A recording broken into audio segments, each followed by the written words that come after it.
Welcome to the An English Coffee Office. Today is Friday, September 26th, and like every morning, David and Alex are at the coffee machine.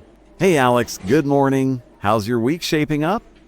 I swear, this coffee is the only thing keeping me going after back-to-back sales meetings. Morning, David. It's been a whirlwind, juggling deadlines and team updates. You look like you need that double shot today. Spot on. Anyway, did you catch the headlines this morning? That whole situation in Nepal is blowing up. Their prime minister just resigned after massive protests from young people.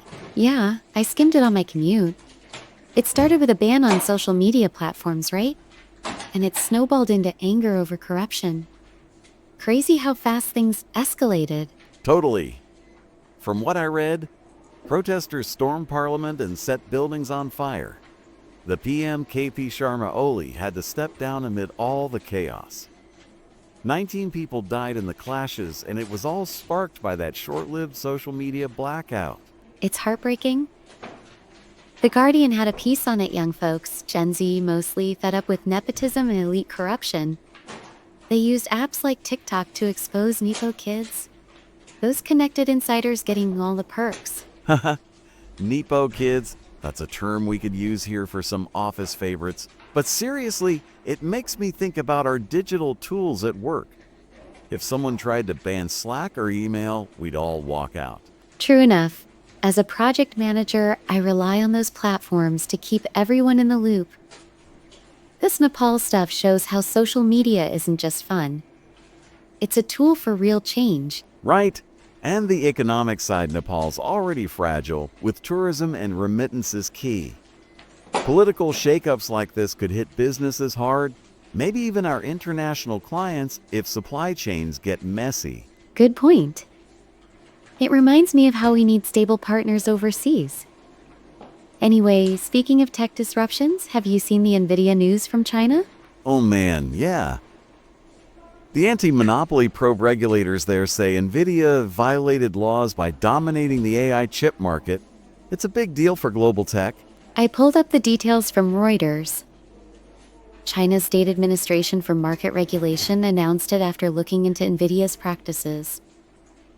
They might face fines or forced changes, given how much market share they hold, like over 90% in some AI sectors.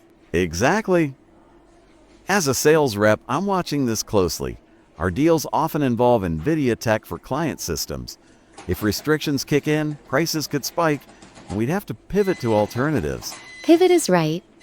In project planning, we build around reliable suppliers. This could delay rollouts. Imagine scrambling for new chips mid-project. It's all about staying ahead of the curve. You know it.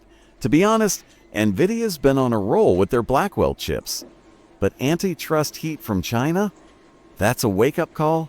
Might even push more manufacturing diversification. Definitely. It ties into broader trade tensions. We should touch base with procurement about hedging our bets. Anyway, on a different note, there's this piece about the US news media and the right-wing influence growing stronger. I saw that in the New York Times. It's like a takeover, more outlets shifting to conservative slants, making press freedom a hot topic, billionaires buying up papers, algorithms favoring certain views. Yeah, the article talked about how it's reshaping coverage, with less balance on issues like economy or politics. Society-wise, it polarizes everything.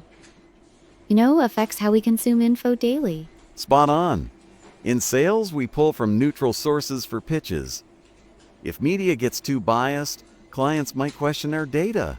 It's like, who do you trust anymore? Trust is key. As PM, I use it for trend analysis and reports. This shift could skew public opinion, impacting regulations that touch our industry. Subtle but real. Subtle like a brick. By the way, remember that team meeting last week? We touched on media literacy. This proves why it's crucial. Oh yes. Actually, it makes me appreciate our internal comms being straightforward. No spin, just facts. Anyway, how's your sales pipeline? Any wins brewing? It's heating up. Landed a follow-up with that tech firm yesterday. But man, the competition's fierce. Got to keep pushing. Sounds promising.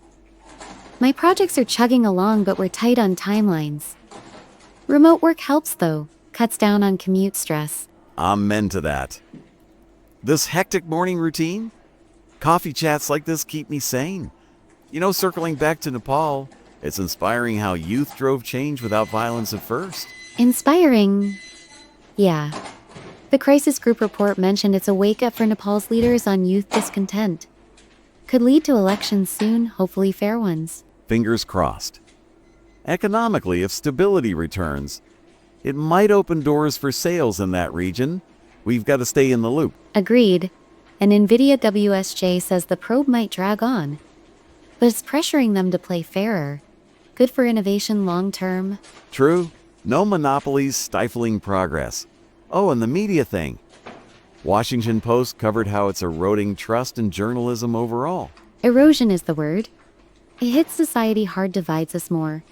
In the office, it means we double-check sources for briefings. Smart move. To be honest, I try to balance my feeds left and right to get the full picture.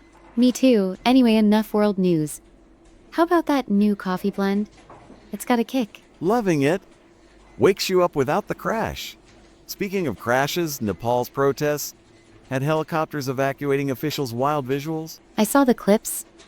AP News described the streets of Kathmandu in flames. But the ban got lifted quick, showing public pressure works. Pressure indeed. Relates to sales negotiations pushed too hard and deals fall apart.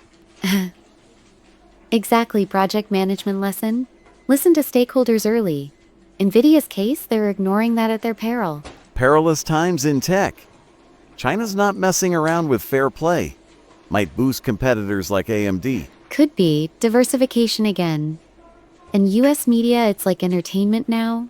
More drama than depth. Drama queens. But seriously, it affects culture, how we talk politics at work without offending. Navigating that carefully. Anyway, my meeting's in 10. Let's catch up on that collab later. You bet. I'll shoot you an email with updates. Have a solid day, Alex. Thanks, you too. Don't let those calls wear you out. I'll try. See you tomorrow for more coffee wisdom. Deal? Stay productive. Always. Oh, one more thing, that Nepal interim leader, a former judge. Hope she steadies the ship. Me too. Stability first. NVIDIA probe updates will be key for our Q4 plans. Q4 already? Time flies. And media balance. Let's keep our team discussions open. Absolutely. All right, off to the grind. Grind away, cheers. Time to get to work. Don't forget to subscribe and practice your English every day. You'll see how it just keeps getting better and better. See you tomorrow. Hope you have a fantastic day.